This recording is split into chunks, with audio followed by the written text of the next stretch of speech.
नमस्कार दोस्तों, मैं सी दिनेश हाजिर हूँ एक और नई वीडियो में आप लोगों के साथ में। दोस्तों, आप देख रहे हैं मेरा channel simple tax with C Dinesh.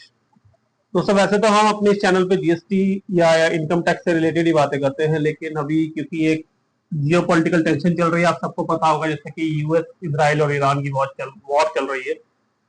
तो मुझे लगा मुझे भी उसके ऊपर थोड़ा सा रिसर्च करके आप लोगों को बताना चाहिए कि क्या इस वॉर का इफेक्ट हमारे जीएसटी कलेक्शन के ऊपर या जीएसटी में भी आ सकता है। तो दोस्तों, उसी के लिए मैंने एक पीपीटी तैयार करी है। मैं उसके अंदर कुछ पॉइंट्स हैं, मैं उसको डिस्कस करूंगा आप लोगों के साथ में कि हाँ,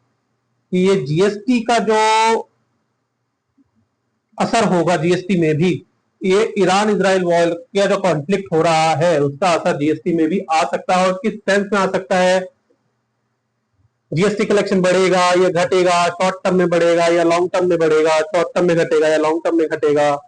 क्या क्या चीजें इफेक्ट हो सकती हैं, और जो भी इंडस्ट्रीज हैं, कौन कौन सी इंडस्ट्रीज से प्रभावित होने के चांसेस ज्यादा होते हैं। तो आइए उसी को डिस्कस करते हैं हम इस वीडियो के अंदर। तो दोस्तों, ईरान इजराइल कॉन्फ्लिक्ट का जीएसटी पे असर जो मेरा टॉपिक है आज का, तो इसमें सबसे पहला जो टॉपिक है, इसमें जो बात करते हैं हम लोग पार्ट वन में, हम देखते हैं कि इंडिया इंडिया भी इससे सुरक्षित नहीं है इस वॉर से लेकर के। क्यों? क्योंकि इंडिया को जो है अपना जो क्रूड ऑयल चाहिए, मीन्स जो भी कच्चे तेल की जो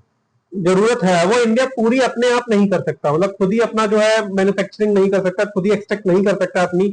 जमीन से। उसे निर्भर रहना पड़ता है अपने खाड़ी देशों के साथ में, जो कि हमारे ये वेस्ट एशिया के अंदर जो कंट्रीज हैं, लाइक कुवैत हुआ,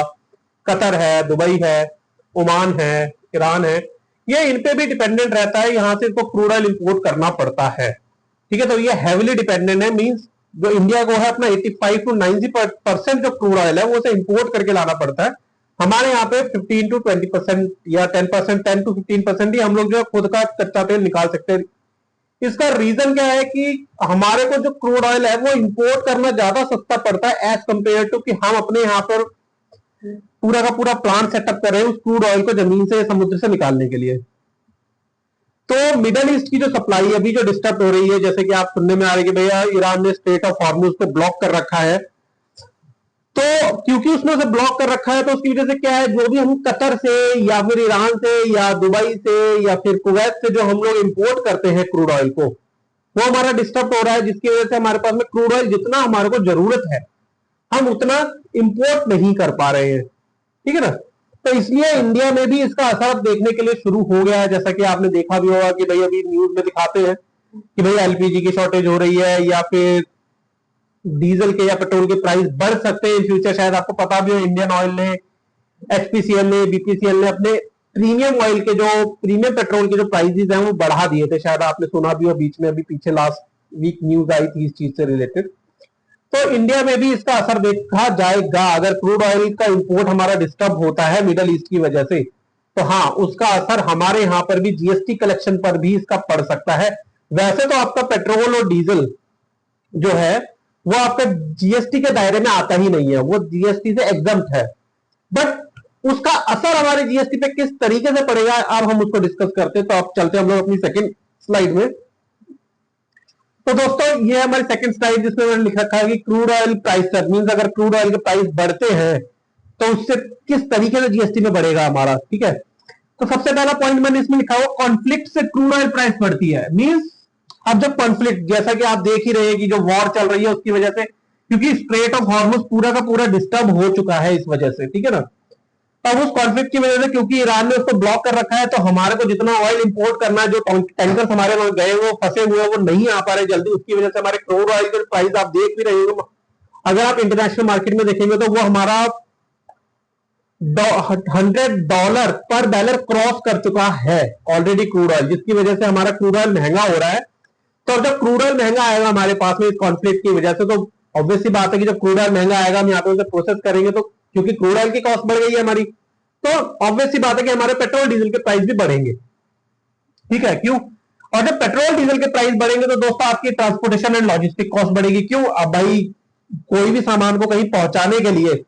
आपको ट्रांसपोर्ट यूज करना पड़ता है। अगर ट्रक जो आपने हायर किया है, या अगर आप ट्रेन के थ्रू भेजते हो, अगर ट्रेन जो इंडियन रेलवे अगर अपना फ्रेट बढ़ा देती है, ट्रांसपोर्टेशन जो आपकी होती है, कमिटीज बनी होती है ट्रांसपोर्टेशन वाली, जिसको कहते हैं यूनियन, ट्रांसपोर्ट यूनियंस वगैरह जो डिसाइड करती हैं, अगर वो क्योंकि अब जब हमारा डीजल महंगा हो जाएगा तो डीजल की वजह से भाई उनकी कॉस्ट बढ़ेगी, तो उनको भी तो अपना प्राइस बढ़ाना पड़ेगा। जो फेयर प्राइस होगा, जो भी फ्रेट का प्राइस होगा वो अपना बढ़ाएंगे, लॉजिस्टिक कॉस्ट बढ़ेगी उसकी वजह से। क्यों? अब वो लॉस में थोड़ी चलेंगे भाई। अब डीजल का प्राइस अगर 85 रुपए से 90 रुपए हो गए, 5 रुपए बढ़ गया पर लीटर पे, तो उनको भी तो अपनी ट्रांसपोर्टेशन कॉस्ट बढ़ानी पड़ेगी। तो हाँ, ट्रांसपोर्टेशन कॉस्ट बढ़ेगी, लॉजिस्टिक कॉस्ट बढ़ेगी। अब जब ये लॉजिस्टिक कॉस्ट या ट्रांसपोर्टेशन कॉस्ट बढ़ेगी तो उससे क्या होगा, जो रॉ मटेरियल जो मैन्युफैक्चरिंग इंडस्ट्री मंगा रही है, ठीक है, अब रॉ मटेरियल जो मंगा रही है या फिर जब अपना फिनिश प्रोडक्ट को सेल आउट करेंगी, तो जब ट्रांसपोर्टेशन कॉस्ट बढ़ेगा, क्रूड ऑयल की वजह से पेट्रोल डीजल का प्राइस बढ़ा, उससे ट्रांसपोर्टेशन कॉस्ट बढ़ी, तो वो क्या करेंगे, वो भी तो उस कॉस्ट को अपने प्रोडक्ट के ऊपर ही लोड करेंगी। अब अगर 5 रुपए डीजल का बढ़ गया है तो वो क्या करेगा भाई, अब रॉ मटेरियल जब उसके हाथ में महंगा आया तो वो जो मैन्युफैक्चरिंग इंडस्ट्री है जो उस सामान को बना रही है, उसको क्या करना पड़ेगा, वो उस कॉस्ट को, 5 रुपए की जो कॉस्ट बढ़कर के आई, वो क्या करेगा, अपने फाइनल प्रोडक्ट के ऊपर बढ़ाएगा उसको। ठीक है, इसी तरीके से समझिए कि भाई वीट है, यानी कि आपका गेहूं है, चावल है, आपको सब फसलें आपकी कटी हुई, उसके बाद में उसे जब मार्केट तक पहुंचाना है, तो आपकी ट्रांसपोर्टेशन ही महंगी हो गई है,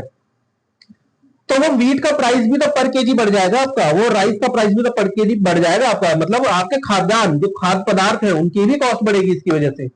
अब वो खाद्य पदार्थ को पैक करने के लिए जो आपको मटेरियल चाहिए, लाइक बोरे चाहिए होते हैं या प्लास्टिक बैग्स चाहिए, अब जो कंपनी उसको मैन्युफैक्चरिंग कर रही है वो कॉस्ट बढ़ाएगी, तो वो कॉस्ट भी आपके उसके ऊपर लोड होगी। अब जो अभी आपकी खरीफ की फसल अब आएगी, ठीक है ना, तो अब उस केस में जब वो फसल आप बुआई होगी तो आपको फर्टिलाइजर वगैरह भी महंगा होगा। आपने भी बीच में सुना होगा, शायद 2 या 3 दिन पीछे की न्यूज है, रशिया ने फर्टिलाइजर के ऊपर भी बैन लगा दिया कि वो एक्सपोर्ट नहीं करेगा अपने यहाँ से। तो वो कॉस्ट भी, क्योंकि अब जब फर्टिलाइजर महंगा होगा तो आपके खाद्य पदार्थ भी महंगे होंगे इसकी वजह से। तो ये सिर्फ एक रीजन नहीं है कि भाई ये कंफ्लिक्ट की वजह से सिर्फ क्रूड ऑयल महंगा नहीं हो रहा है, इसकी वजह से और भी फर्क पड़ेंगे, इंडिया में भी इसका असर देखने को मिलेगा। भले ही आपको लॉन्ग टर्म में देखने को मिले, लेकिन मिलेगा इसका। शॉर्ट टर्म में तो अभी दिखना शुरू हो ही गया है, आपने देखी है उस चीज को। ठीक है, गवर्नमेंट डेली मीटिंग्स भी कर रही है, अपनी high level committee meetings, live कल भी एक मीटिंग हुई है राजनाथ सिंह जी के साथ में। ठीक है, तो ये जो क्रूड ऑयल प्राइस हो रहा है, जो ये कॉन्फ्लिक्ट इजराइल और ईरान का हुआ है, इसकी वजह से बहुत ही आगे इन फ्यूचर आपको दिक्कत आएगी, ये देखने में होगा। अब प्रोडक्ट कॉस्ट बढ़ेगी, तो जैसी प्रोडक्ट कॉस्ट बढ़ती है तो आपकी टैक्सेबल वैल्यू बढ़ जाएगी। अब जब भाई कोई प्रोडक्ट की जब टैक्सेबल वैल्यू बढ़ेगी, मान लीजिए पहले वो प्रोडक्ट की टैक्सेबल वैल्यू 1000 रुपए थी, तो उसके ऊपर 18% जीएसटी देना पड़ रहा था, तो 1000 के ऊपर 18% अगर आप देंगे तो 180 रुपए होता था। अब अगर वही कॉस्ट आपकी बढ़ करके 1200 रुपए हो जाए, टैक्सेबल वैल्यू बढ़ जाए इस ट्रांसपोर्टेशन कॉस्ट की वजह से, अगर वो प्रोडक्ट कॉस्ट बढ़ी और उसकी वजह से टैक्सेबल वैल्यू आपकी 1200 रुपए हो गई, तो उसके ऊपर जीएसटी भी तो आपका बढ़ जाएगा, तो जीएसटी भी 18% जब आप बढ़ाओगे तो वो 210 रुपए बनता है। तो होगा क्या, वो ऑटोमेटिकली प्रोडक्ट महंगा हो गया, क्योंकि जब वो फाइनल कंज्यूमर के पास में जाएगा तो 1200 प्लस 210, यानी कि उसको 1410 रुपए देने पड़ेंगे उस प्रोडक्ट को खरीदने के लिए, जिसके लिए वो पहले 1180 रुपए ही पे कर रहा था। तो हाँ, अब क्योंकि इसमें ये दिखेगा आपको कि भाई जीएसटी कलेक्शन तो बढ़ गया ना, 180 से 210 रुपए मिल रहे हैं गवर्नमेंट को, 30 रुपए बढ़ के मिल रहे हैं, तो हाँ शॉर्ट टर्म में तो जीएसटी कलेक्शन बढ़ेगा, इसका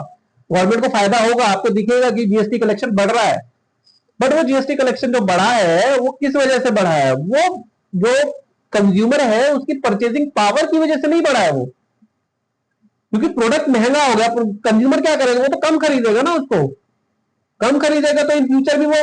प्रॉब्लम तो करेगा ही। तो अभी शॉर्ट टर्म में तो आपको दिख रहा है कि 30 रुपए गवर्नमेंट के हाथ में बढ़ गए एकदम से कलेक्शन के, लेकिन वो इन फ्यूचर क्या प्रॉब्लम करेगा हम उसको आगे की स्लाइड में डिस्कस करेंगे इस चीज को। ठीक है, तो जीएसटी पे इसका असर आएगा ही आएगा, क्योंकि जब क्रूड ऑयल महंगा करना होने लगेगा, क्रूड ऑयल जो कि महंगा हो ही रहा है, जैसे ही आपकी ट्रांसपोर्टेशन कॉस्ट, जब भी पेट्रोल डीजल का प्राइस बढ़ते, जैसे ट्रांसपोर्टेशन कॉस्ट बढ़ेगी तो प्रोडक्ट कॉस्ट और टैक्सेबल वैल्यू बढ़ जाएगी, और जैसी टैक्सेबल वैल्यू बढ़ेगी वैसी जीएसटी बढ़ जाएगा आपका। तो जब फाइनल कंज्यूमर के हाथ में जब वो प्रोडक्ट जाएगा तो वो ऑटोमेटिकली महंगा हो जाएगा। ठीक है ना, तो ये चीज है कि हाँ, क्रूड ऑयल का इफेक्ट जो है वो इंडिया में भी देखने को मिलेगा और जीएसटी कलेक्शन में भी देखने को मिलेगा, शॉर्ट टर्म में तो 100% मिलेगा। उसके बाद में आता है इन्फ्लेशन प्रेशर। अब इन्फ्लेशन प्रेशर क्या है कि भाई जब फ्यूल प्राइस बढ़े तो उसके वजह से ओवरऑल इन्फ्लेशन तो बढ़ेगी ही बढ़ेगी, मींस महंगाई दर बढ़ेगी। अब जब महंगाई दर बढ़ेगी तो महंगाई दर बढ़ने की वजह से होगा क्या कि भाई जब महंगाई बढ़ना शुरू हो जाएगी तो कंज्यूमर जो पहले 10 क्वांटिटी खरीद रहा था वो क्या करेगा, क्योंकि जब महंगा हो गया वो आइटम महंगा होने की वजह से वो क्या करेगा, वो 8 क्वांटिटी खरीदेगा उसकी। अब क्योंकि उसकी परचेजिंग पावर, जो कंज्यूमर है उसकी परचेजिंग पावर कम हो गई है, पैसा तो उसके पास में उतना ही है, लिमिटेड ही है ना, वो पहले जिस पैसे से वो 10 क्वांटिटी खरीद पाया था, अब 8 ही खरीद पाएगा, तो उसकी परचेजिंग पावर कम हो गई। और उसकी वजह से वो करेगा क्या, जो लग्जरी आइटम्स होते हैं, लाइक जो ट्रैवल हुआ, रेस्टोरेंट में खाना हुआ, इलेक्ट्रॉनिक्स आइटम खरीदता था, या फिर ऑटोमोबाइल्स में अपना इन्वेस्ट कर रहा था, मतलब गाड़ी वगैरह खरीद रहा, वो उसको नहीं खरीदेगा। क्यों? जब प्रोडक्ट महंगा होगा, बंदे को, कंज्यूमर को, अगर मान लीजिए किसी के घर में 10 किलो आटा लगता है एक महीने के अंदर, तो वो खाने को तो कम नहीं कर सकता ना, उसे तो 10 किलो तो चाहिए चाहिए। अब वो पहले तो 10 किलो आटा 100 रुपए में खरीद रहा था, अब अगर वो 150 रुपए में उस चीज को खरीदेगा, तो ऑटोमेटिकली वो फिर लग्जरी पे कहां से खर्च कर पाएगा, है ना। अब वो हो कह रहा है वो यही होगा, तो फ्यूल प्राइस जब बढ़ेगा, ये फ्यूल प्राइस से इन्फ्लेशन तो बढ़ेगी बढ़ेगी आपकी 101%, क्योंकि जब ट्रांसपोर्टेशन कॉस्ट बढ़ेगा तो आपका एफएमसीजी जो नॉर्मल कंज्यूमर आइटम्स है, जो कि फ्रूट्स है, वेजिटेबल्स है, व्हीट है, या आपके गेहूं की वजह, गेहूं हुआ, चावल हुआ, आटा हुआ, ये जब महंगा होगा तो कंज्यूमर को जो जरूरत की चीजें हैं वो तो खरीदनी पड़ेगी। अब पैसा तो उसके हाथ में 100 रुपए ही है, अब उसको 100 रुपए में वो खाने का सामान भी खरीदना और लग्जरी पे भी खर्च करना, तो वो क्या करेगा, ओवरऑल लग्जरी के ऊपर कम खर्च करेगा, क्योंकि तो खाने का सामान तो चाहिए चाहिए। तो कंज्यूमर की जो स्पेंडिंग है वो कम हो जाएगी, और वो स्पेंडिंग कम किस पे होगी, वो स्पेंडिंग कम होगी जो लग्जरी आइटम्स है उसके ऊपर। तो जब लग्जरी आइटम के ऊपर जब कंज्यूमर की स्पेंडिंग कम करेगा, तो इससे क्या होगा, शॉर्ट टर्म में तो आपको दिख रहा है, क्योंकि वो जो खाने चीजें की, खाने के पदार्थ वगैरह जो महंगे हो रहे हैं, जो फ्यूल प्राइस की वजह से जो इन्फ्लेशन आ रहा है, उसकी वजह से शॉर्ट टर्म में तो उसको एक्स्ट्रा जीएसटी देना पड़ रहा है अपनी जेब से, क्योंकि जीएसटी है क्या, ये तो है ही कंज्यूमर बेस्ड टैक्स ना, जहां कंज्यूम हो गया वहां पे खत्म, वहां पे आईटीसी चेन टूट गई, गवर्नमेंट के खाते में चला गया पैसा। तो शॉर्ट टर्म में तो गवर्नमेंट का कलेक्शन बढ़ेगा एकदम से, बट लॉन्ग टर्म के पर्पज से अगर आप देखेंगे तो लॉन्ग टर्म में क्योंकि कंज्यूमर एक्स्ट्रा खर्च करेगा ही नहीं लग्जरी आइटम्स के ऊपर, तो लॉन्ग टर्म के अंदर जो जीएसटी ग्रोथ होगी वो स्लो होगी। क्यों? क्योंकि शुरू में तो ग्रोथ दिख रही है, लेकिन जब वहां पे खर्चा ही नहीं होगा, ये जो ट्रैवल हुआ, रेस्टोरेंट हुआ, इलेक्ट्रॉनिक्स आइटम हुआ, ऑटोमोबाइल्स हुए, इनके ऊपर जब कंज्यूमर खर्च ही नहीं करेगा तो वहां पे जीएसटी भी पे नहीं करेगा, तो गवर्नमेंट का नुकसान भी होगा वहां पे। तो लॉन्ग टर्म में गवर्नमेंट के पास में जो कलेक्शन होगी वो कम होगी इसके अंदर, तो इन्फ्लेशन प्रेशर भी इसकी वजह से आएगा ही आएगा। इस कॉन्फ्लिक्ट की वजह से इन्फ्लेशन भी प्रेशर करेगा कि भाई महंगाई बढ़ेगी, बट ये महंगाई बढ़ रही है तो इसकी जो रीजन है, जो गवर्नमेंट के पास में ग्रोथ हो रहा है जीएसटी के अंदर, वो इन्फ्लेशन की वजह से हो रहा है, डिमांड की वजह से नहीं हो रहा है। ठीक है, एक ये रीजन भी आएगा इसके अंदर। दूसरा है सप्लाई चेन डिस्ट्रप्शन। अब भाई कॉन्फ्लिक्ट हो गया है, लड़ाई आपको पता है चल ही रही है, लड़ाई की वजह से अब जब स्ट्रेट ऑफ हार्मुज बंद ही है, ठीक है, अब जब स्ट्रेट ऑफ हार्मुज बंद हो गया है तो उसकी वजह से क्या होगा, हमारा जो इंडिया का मैक्सिमम एक्सपोर्ट होता है वो वेस्ट एशिया के अंदर है। अब क्योंकि वो स्ट्रेट ऑफ हार्मुज बंद हो गया, तो हम जो इंडिया से एक्सपोर्ट करते हैं वो एक्सपोर्ट हमारा जा ही नहीं पा रहा। ठीक है, ना एक्सपोर्ट जा पा रहा है, ना वहां से मटेरियल जो हमें खरीदना है, जो आना चाहिए हमारे पास में, जो रॉ मटेरियल हमारे को वहां से जरूरत है, क्योंकि हमारे यहाँ पे इंडिया में क्या है, क्रूड ऑयल से रिलेटेड बहुत सारे प्रोडक्ट्स है, लाइक पेंट है, फर्टिलाइजर है, प्लास्टिक इंडस्ट्री है, ठीक है, इसके अलावा एफएमसीजी सेक्टर भी है, कुछ हमारे और भी अदर लाइक जो आपके कंज्यूमर आइटम्स है, पेस्ट वगैरह होते हैं, टूथपेस्ट वगैरह होंगे, ये भी इफेक्ट करेंगे इसकी वजह से, सप्लाई चेन डिस्टर्ब होगी ही होगी। अब होगा क्या, सप्लाई चेन डिस्टर्ब कैसे हो रही है भाई, जब स्ट्रेट ऑफ हार्मुज क्लोज कर दिया है ईरान ने, जहां पे उसका वर्चस्व है ईरान का, उसने जब अब उसको क्लोज कर दिया तो हो गया क्या, वहां से जो क्रूड ऑयल हमारे पास में आना चाहिए था, या जो मटेरियल हमें वहां से मंगाना पड़ता है अपने यहाँ पे, जो को हम as a raw material use करते हैं फॉर द प्रोडक्शन, ठीक है, तो उसकी वजह से होगा कि जब शिपिंग डिले होगी हमारे पास में, पोर्ट पे कंजेशन होगा, बढ़ता चला जाएगा, तो सबसे पहला तो स्ट्रेट ऑफ हार्मुज, क्योंकि वहां पे वो रिस्की एरिया हो गया है, तो सबसे पहला तो इंश्योरेंस कंपनी इंश्योरेंस बढ़ा देगी, तो इंश्योरेंस कॉस्ट जैसे ही बढ़ी, ऑटोमेटिकली आपका रॉ मटेरियल महंगा हो गया। जो शिपिंग कंपनीज है, क्योंकि इंश्योरेंस महंगा हुआ, रिस्की जोन है, वो अपनी फ्रेट कॉस्ट बढ़ा देंगी। भाई कोई पता थोड़ी है, तो वो ईरान ने मिसाइल मारी है, इजराइल ने मिसाइल मारी, उसका तो हो गया नुकसान, वो तो रिस्क उठा रही है ना, तो वो फ्रेट कॉस्ट भी अपनी बढ़ा देंगी। जो रॉ मटेरियल हमें वहां से चाहिए हमारे को यहाँ पे प्रोड्यूस करने के लिए, कोई भी प्रोडक्शन को करने के, कोई भी मटेरियल बनाने के लिए, वो हमारे पास में नहीं आ पाएगा। जब वो डिले होगा तो ऑटोमेटिकली चीज यहाँ पे महंगी होने लग जाएगी इंडिया के अंदर, क्योंकि सप्लाई जो लिमिटेड हो गई। एग्जाम्पल के लिए समझिए कि पेंट के अंदर, आप जब पेंट इंडस्ट्रीज के अंदर होता क्या है, वहां पे आपका जो क्रूड ऑयल है वो बहुत अहम रोल निभाता है, ठीक है, उनके यहाँ पे जो पेंट्स बनते हैं उसके अंदर ये क्रूड ऑयल यूज किया जाता है, जब पेट्रोल, एज डीजल, या फिर कोई अदर प्रोडक्ट हो सकता है, जैसे नैफ्था वगैरह उसको निकलता है, तो उसकी जो पेंट इंडस्ट्रीज होती है, उसको जो पेंट को पैक करने के लिए जो प्लास्टिक की बाल्टी वगैरह बनानी होती है वो महंगी हो जाएगी, कि जब नैफ्था जो होता है वो हमारा प्लास्टिक बनाने के लिए यूज किया जाता है। ठीक है, तो अब क्या होगा, जब रॉ मेटीरियल ही उनके पास में नहीं आ पा रहा, रॉ मेटीरियल डिले है, तो ऑटोमेटिकली जब सप्लाई लिमिटेड होगी उस चीज की, तो रॉ मेटेरियल की कॉस्ट बढ़ेगी, ऑटोमेटिकली वो कॉस्ट उसकी बढ़ना शुरू हो जाएगी। ठीक है, तो प्रोडक्शन और इन्वेंट्री कॉस्ट उनकी बढ़ती चली जाएगी। करना क्या पड़ेगा कंपनी को, कंपनी क्या करेंगे भाई, अब जब प्रोडक्शन कॉस्ट बढ़ेगी रॉ मेटेरियल की वजह से, तो ऑटोमेटिकली उनको वो प्रोडक्ट को महंगा बेचना पड़ेगा। ठीक है, तो इस सप्लाई चेन अगर एक बार डिस्टर्ब हो गई स्टेट ऑफ हॉर्मुज की वजह से, इस कॉन्फ्लिक्ट की वजह से, ईरान इजराइल की कॉन्फ्लिक्ट की वजह से, जो कि अभी दिख रहा है कि सप्लाई चेन डिस्टर्ब हुई है इसमें। ठीक है, तो डिस्टर्बशन की वजह से जो है वो हमारा रॉ मेटेरियल जब डिले में आएगा, तो हमारे पास में लिमिटेड सप्लाई की वजह से हमारी प्रोडक्शन कॉस्ट बढ़ेगी, और कंपनी को इन्वेंट्री ज्यादा होल्ड करके रखनी पड़ेगी, क्योंकि उन्हें पता है कि भाई अभी कॉन्फ्लिक्ट इस तरीके से चल रहा, पता चला इन फ्यूचर रॉ मेटेरियल नहीं मिला, पर हमारे पास में ऑर्डर बढ़े हुए हैं, तो हम उसको इन्वेंट्री एक्स्ट्रा लेकर के चलनी पड़ती है, उसकी इन्वेंट्री कॉस्ट बढ़ जाएगी उसकी। एक तो उसे एक्स्ट्रा खरीदना पड़ रहा है, दूसरा खरीदना भी महंगा पड़ रहा है। क्यों, अगर वो ऑर्डर सप्लाई नहीं कर रहे हैं तो इन फ्यूचर उसके कस्टमर टूट जाएंगे कंपनी के। ठीक है, तो सप्लाई चेन का डिस्ट्रप्शन भी इसके अंदर जो है जो मेन फैक्टर है। ठीक है, कि भाई इसकी वजह से जो हमारी कॉस्ट वगैरह बढ़ेगी, तो यस ये प्रोडक्शन कॉस्ट बढ़ेगी, और तो ऑटोमेटिकली आपकी सप्लाई जब आप करेंगे उस फाइनल प्रोडक्ट को बेचेंगे, तो आप उसको महंगा बेचेंगे, उसकी वजह से जीएसटी आपका गवर्नमेंट के पास में शॉर्ट टर्म में तो एक्स्ट्रा ही जाएगा। तो ये सप्लाई चेन डिस्ट्रप्शन हुआ। इसके बाद में होता है आईटीसी डिले कैसे होगा इसके अंदर। अब दोस्तों आईटीसी डिले कैसे होगा, इसके लिए आपको एक चीज समझनी पड़ेगी कि आईटीसी के लिए हमारा सेक्शन 16 है जीएसटी के अंदर, सीजीएसटी एक्ट में, जो कि ये कहता है कि जो आईटीसी है वो आप कब क्लेम कर सकते हैं। पहला, आपके पास में इनवॉइस हो, दूसरा आपके पास में वो प्रोडक्ट रिसीव हो गया हो, और तीसरा कि वो जो इनपुट है वो आपका जीएसटी एक्ट 2B में रिफ्लेक्ट भी हो रहा हो। तीनों कंडीशन जब सेटिस्फाई होती है तभी उस आईटीसी को आप क्लेम कर पाएंगे। अब क्योंकि कॉन्फ्लिक्ट की वजह से होगा क्या, मान लीजिए सप्लायर का इनवॉइस डिले हुआ, इनवॉइस तो चलो नॉर्मली है कि आज के टाइम में अभी मेल पे आ जाता है, इनवॉइस आपको मिल गया, but good receipt means goods आपको मिल ही नहीं पाए, तो आप इनपुट तो ले ही नहीं पाओगे ना भाई, जब तक आपके पास में गुड नहीं आया। जैसे कि क्योंकि कंपनी के अंदर क्या चलता है, वो पहले पीओ बनाती है, पीओ के बाद में फिर जब उनके पास में गुड्स आ जाता है, इनवॉइस आ जाता है,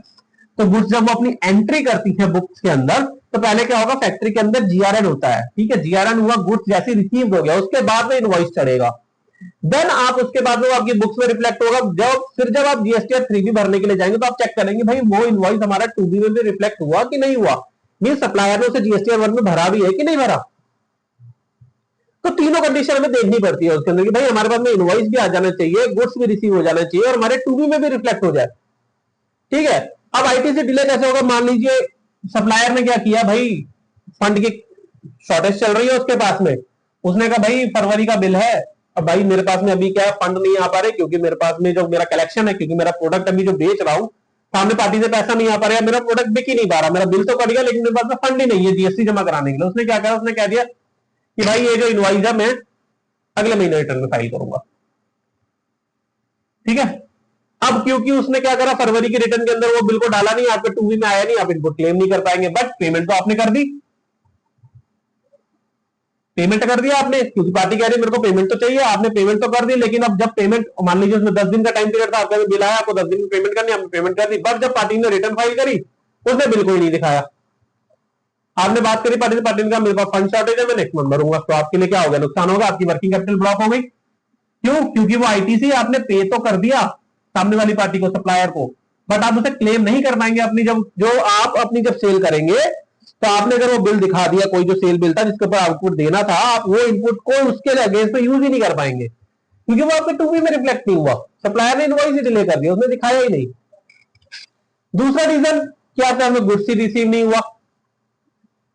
कॉन्फ्लिक्ट चल रहा था, मान लीजिए आपने इंपोर्ट करा कोई मटेरियल, इंपोर्ट के ऊपर आईजीएसटी पे करना था आपके हाथ में, आपने गुड्स वगैरह सब जो है आपने कस्टम से क्लियर करवा लिया, आपने आईजीएसटी पे कर दिया उसके ऊपर जो पे करना चाहिए था आपको, और पे करने के बाद लेकिन गुड्स अभी तक रिसीव नहीं हुआ आपके पास। अब भाई गुड्स रिसीव नहीं हुए, जब गुड्स ही नहीं आया आपके पास में, तो दूसरी कंडीशन हमारी सेक्शन 16 के अंदर की गुड्स भी मिल जाने चाहिए आपको। अब गुड्स क्योंकि मिल नहीं पाए आपको, तो आपको क्या हुआ, आप इनपुट नहीं क्लेम कर पाएंगे, फिर फर्दर इनपुट तो आपने पे कर दिया गवर्नमेंट को, आईजीएसटी पे कर दी इनपुट के ऊपर, बट गुड्स आए नहीं, तो वर्किंग कैपिटल ब्लॉक अगेन। जब आप कोई गुड्स को सेल कर रहे हैं आगे, जो उसके ऊपर आउटपुट बन रहा है वो आपको अपनी जेब से देना पड़ रहा है। ठीक है, तीसरा रीजन जीएसटीआर 1 या 2B मिसमैच, मतलब जीएसटीआर 1 में फाइल ही नहीं किया, 2B में आया नहीं, भैया हमने क्लेम ही नहीं कर पाएंगे। शिपिंग डॉक्यूमेंट्स पेंडिंग है, नहीं कस्टम ही क्लियर नहीं करवा पा रहे आप। रीजन भी भैया गुड्स आया ही नहीं है तो आप कस्टम से क्लियर क्या करवाओगे? डॉक्यूमेंट्स तो तैयार कर ली है, लेकिन जो पोर्ट में मटेरियल आना चाहिए था शिप से, वो शिप पहुंचा ही नहीं है। ठीक है, तो शिपिंग डॉक्यूमेंट्स पेंडिंग है, तो इसकी वजह से भी आईटीसी जो है आपका डिले हो जाएगा। तो आईटीसी जब आप क्लेम ही नहीं कर पाएंगे, आईटीसी क्लेम डिले होने की वजह से होगा क्या, पब्लिक का जो मैन्युफैक्चरिंग इंडस्ट्री है, जो छोटी इंडस्ट्रीज है, उनका वर्किंग कैपिटल ब्लॉक हो गया। उनको क्या करना पड़ेगा फर्दर, जो अपने प्रोडक्ट को बनाने के लिए, क्योंकि आउटपुट तो उनको अपनी जेब से देना पड़ेगा ना, जो अपनी सेल कर दी उसने, तो आउटपुट देने की वजह से उसको कैश में देना पड़ा, वो कैश उसका चला गया, और उसको फर्दर जो प्रोडक्शन के लिए पैसा चाहिए उसे फिर बैंक से लोन लेना पड़ेगा। अब वो लोन लिया, लोन लेने की वजह से इंटरेस्ट कॉस्ट बढ़ी, उसका प्रोडक्शन कॉस्ट बढ़ गया। अब प्रोडक्शन कॉस्ट बढ़ने की वजह से फिर अगेन वही रीजन, कॉन्फ्लिक्ट की वजह से हुआ क्या, प्रोडक्ट महंगा, गवर्नमेंट के पास शॉर्ट टर्म में जीएसटी ज्यादा चला गया, बट पब्लिक की जो फाइनल कंज्यूमर है उसकी परचेजिंग पावर कम हो गई। वो गुड्स को जो लग्जरी आइटम है उन पर खर्च ही नहीं करेगा, तो इन फ्यूचर लॉन्ग टर्म में क्या होगा, जब वो खर्च ही नहीं करेगा, उसकी परचेजिंग पावर आपने डाउन कर दी, तो इन फ्यूचर आपका गवर्नमेंट के पास में लॉन्ग टर्म में जो जीएसटी कलेक्शन होगा वो कम होगा। ठीक है, उसके बाद में अगला एग्जांपल के लिए आईटीसी, जैसे मैंने बता दिया कि आउटपुट जीएसटी लायबिलिटी आपकी मान लीजिए 50 लाख रुपए की थी, एक्सपेक्टेड आईटीसी 35 लाख रुपए का था। मींस आपने जो आईटीसी मिलने वाला था वो 35 लाख रुपए का मिलने वाला था, जो कि आपको पता था कि भैया 35 लाख मिलेगा, मेरी जो मैंने गुड्स बेची उसके बाद 50 लाख रुपए की आउटपुट लायबिलिटी बनी, तो आईटीसी लेकिन डिले हो गया। डिले होने की वजह से क्या होगा, आपके 50 लाख रुपए जो है, ये 50 लाख रुपए पूरा का पूरा, ये जो 50 लाख रुपए था ये पूरा का पूरा आपको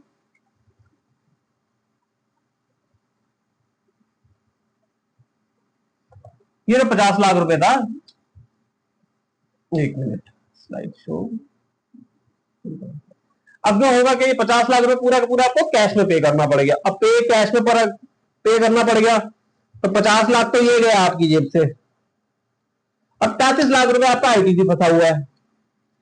तो हुआ क्या है, ये 50 लाख, अगर ये 35 लाख रुपए आपको मिल जाता तो आपकी जेब से जाता कितना, सिर्फ 15 लाख रुपए, मतलब 15 लाख रुपए आपको कैश में देना होता। बट अब ये 50 लाख भी गया, 35 लाख ये गया, तो टोटल क्या हुआ, ये 35 लाख रुपए की वर्किंग कैपिटल तो ऑलरेडी पहले ब्लॉक हो गई आपकी, ये ब्लॉक पड़ी है। अब आप इसको क्या करेंगे, ये 35 लाख रुपए अगर मान लीजिए किसी छोटे जो मैन्युफैक्चरिंग इंडस्ट्री थी, छोटे सप्लायर थे, उन्होंने क्या किया, ये बैंक से लोन लेकर के ले रखा था, तो 35 लाख रुपए के उसको इंटरेस्ट भी तो देना पड़ जाएगा वर्किंग कैपिटल के ऊपर, तो डिले की वजह से ये इफेक्ट भी आएगा, आपका जो लोन है वो लोन महंगा हो जाएगा आपका, ठीक है, आपकी इंटरेस्ट कॉस्ट बढ़ जाएगी ना। उसके बाद में एक्सपोर्टर के लिए, एक्सपोर्टर्स की क्या मुश्किल है इस कॉन्फ्लिक्ट की वजह से, भैया जो कंपनियां जो मैक्सिमम एक्सपोर्ट करती हैं, लाइक जो इंडिया का मान लीजिए जो मैक्सिमम है वो आपका वेस्ट एशिया में जो एक्सपोर्ट होता है, अब एक्सपोर्ट की वजह से क्योंकि जब वो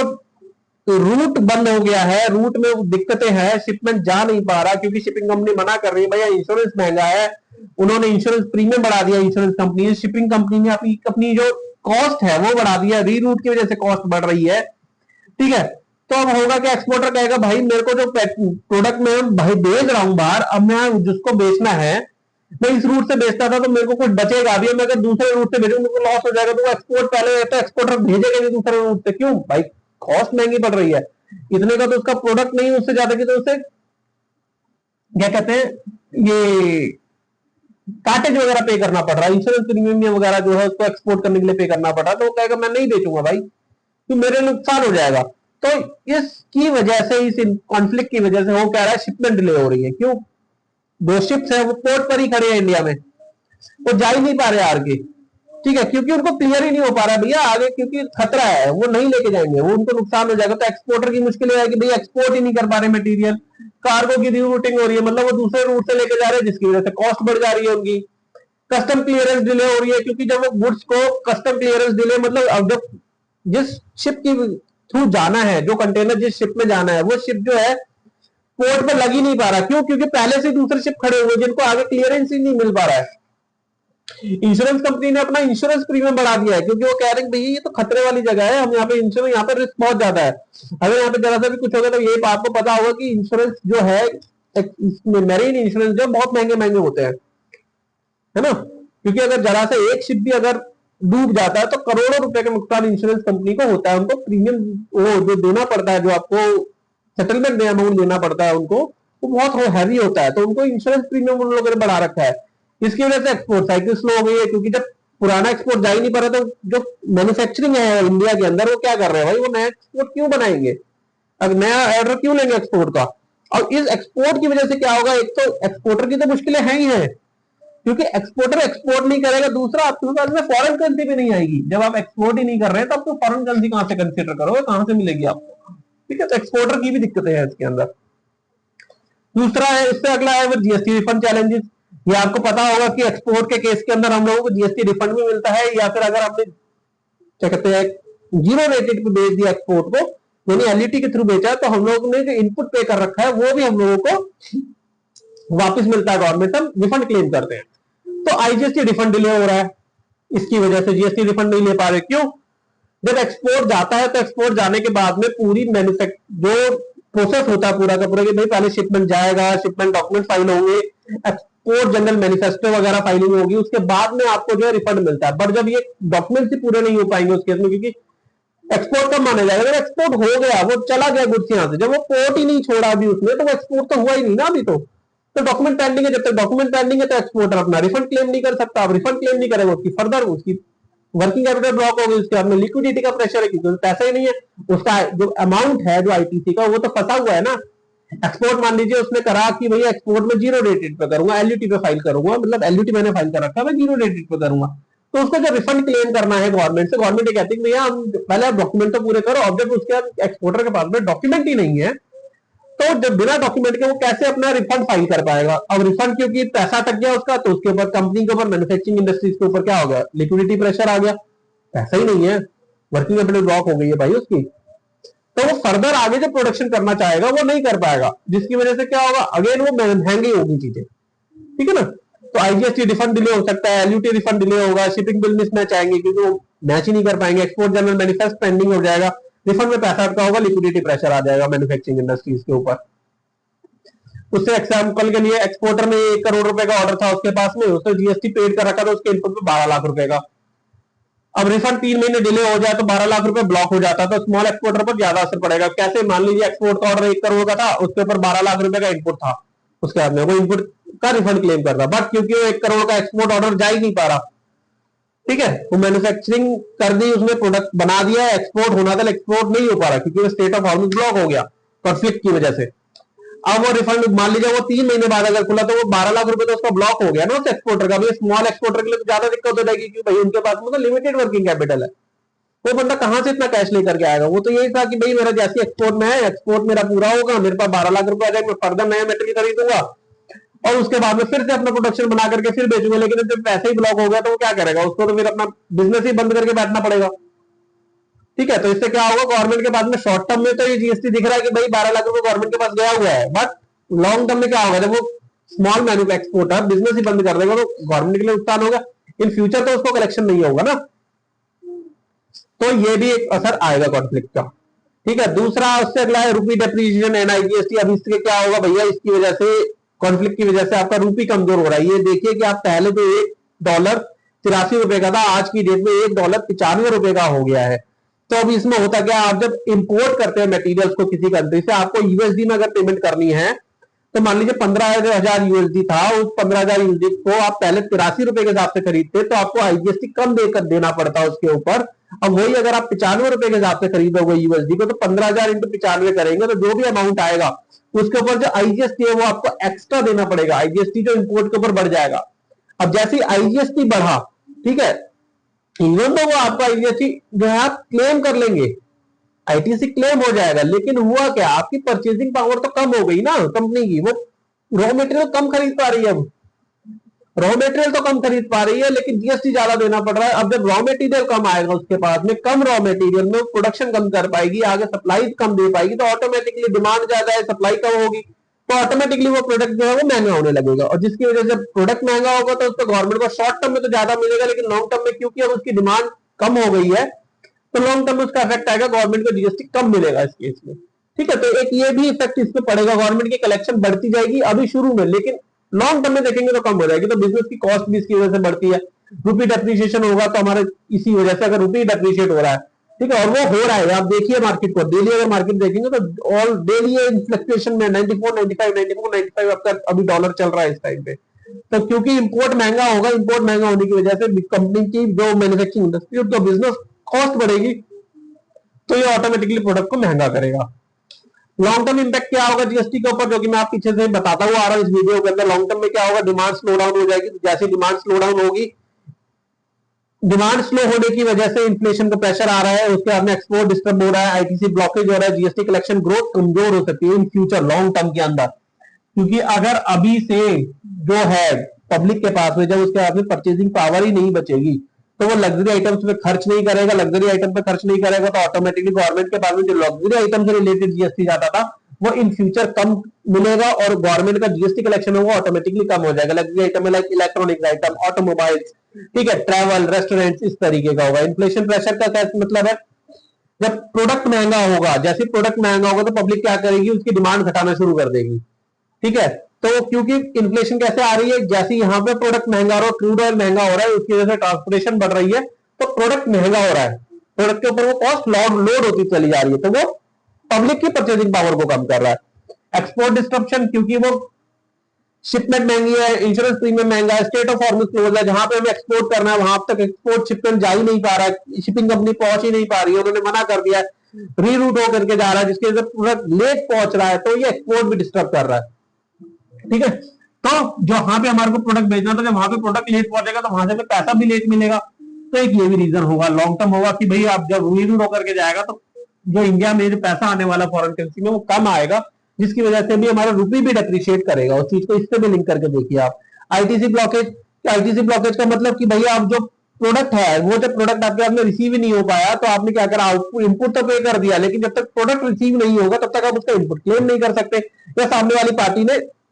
जो है इसको बिल को फाइल ही नहीं करा, मतलब सप्लाई का जो बिल था वो आपका जीएसटी वन में उसने फाइल ही नहीं करा, तो भी आपके पास में ब्लॉकेज हो गई, तो आपका आईटीसी ब्लॉक हो गया। जीएसटी कलेक्शन ग्रोथ जो है वो कमजोर हो सकती है इन फ्यूचर। ठीक, तो फाइनल कंक्लूजन क्या है कि शॉर्ट टर्म मतलब छोटे समय में तो आपको दिखेगा, क्योंकि प्रोडक्ट महंगा हुआ तो उसकी वजह से जीएसटी बढ़ गया, तो शॉर्ट टर्म में तो जीएसटी कलेक्शन बढ़ेगा। रीजन रीजन क्या है इसके अंदर, प्राइस हाई मींस एक पहले जो चीज 100 रुपए 1000 रुपए की थी उस पर 180 देना पड़ रहा था जीएसटी, अब वही चीज 1200 रुपए के हो गए, उस पर 210 रुपए जीएसटी देना पड़ रहा है, तो 30 रुपए का जीएसटी गवर्नमेंट के हाथ में शॉर्ट टर्म में तो बढ़ गया, बट लॉन्ग टर्म में वो जो है वो डिमांड जो है ग्रोथ स्लो हो जाएगी, क्योंकि जो पब्लिक है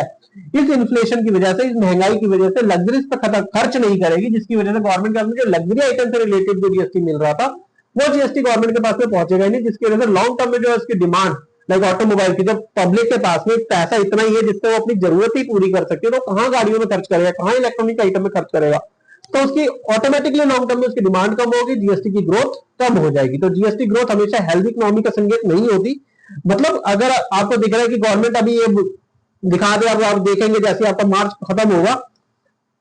मार्च खत्म होते ही जीएसटी पोर्टल पे आप जाकर के देखिए, वहां पे दिखाता है net revenue collection from the GST.